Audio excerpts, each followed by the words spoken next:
C'était sur le butin pris à la guerre qui les avait consacrés pour l'entretien de la maison de l'Éternel. 1 Chroniques 26-27. David eut à subir durant des années les persécutions du roi Saül. Ensuite, il dut faire la guerre aux Philistins. Mais il nous est dit aussi qu'après chaque victoire, ils purent rassembler du butin. Leur première pensée fut celle-ci.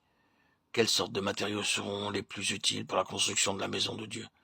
C'est ainsi qu'au travers de toutes ces batailles, de toutes ces guerres, ils rassemblèrent du butin, des matériaux qui plus tard ont servi pour l'édification de la maison de Dieu. Il en est de même pour nous spirituellement. Notre vie chrétienne est comparable à une guerre spirituelle, comme cela nous est toujours à nouveau rappelé. Nous avons beaucoup de luttes intérieures et extérieures à traverser. C'est une bataille qui durera toute notre vie ici-bas.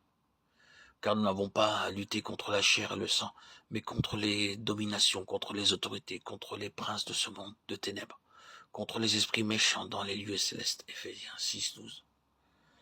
Ainsi, chaque fois que nous avons la victoire sur la tentation, ou lorsque nous surmontons victorieusement l'épreuve, nous rassemblons une mesure nouvelle de matériaux spirituels pour l'édification de la maison de Dieu. Le Seigneur seul connaît le genre de matériaux que nous avons à lui offrir pour construire la nouvelle création. L'ancienne création fut amenée à l'extérieur, à l'existence, en partant de rien, par une seule parole du Seigneur Jésus-Christ.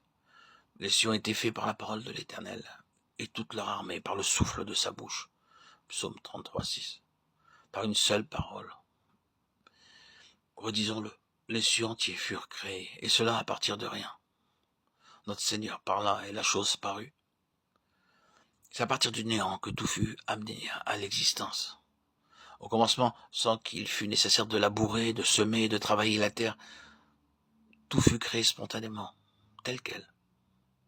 Puis Dieu dit que la terre produise de la verdure, de l'herbe portant de la semence, des arbres fruitiers donnant du fruit selon leur espèce, et ayant en eux leur semence sur la terre. Et cela fut ainsi. Genèse 1-11. C'est ainsi qu'en partant de zéro et par une seule parole, tout fut amené à l'existence. Mais en ce qui concerne la nouvelle création, elle ne peut être créée que par notre collaboration avec le Seigneur. C'est pour cela que nous sommes appelés par notre nom dans la Nouvelle Jérusalem. Nous sommes aussi appelés la fiancée, l'épouse du Seigneur. Et je vis descendre du ciel d'auprès de Dieu la ville sainte, la Nouvelle Jérusalem, préparée comme une épouse qui s'est parée pour son époux.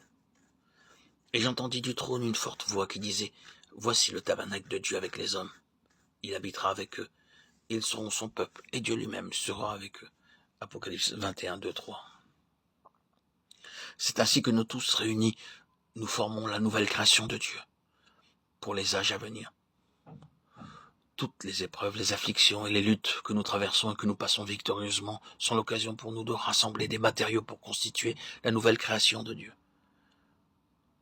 C'est pour cette raison que dans la parole de Dieu, nous sommes appelés le trésor particulier, les perles de grand prix, ou par d'autres qualificatifs, car l'Éternel s'est choisi Jacob, Israël, pour qu'il lui appartint. Psaume 135, 4. Pour qu'il lui appartint, c'est pour qu'il soit son trésor particulier.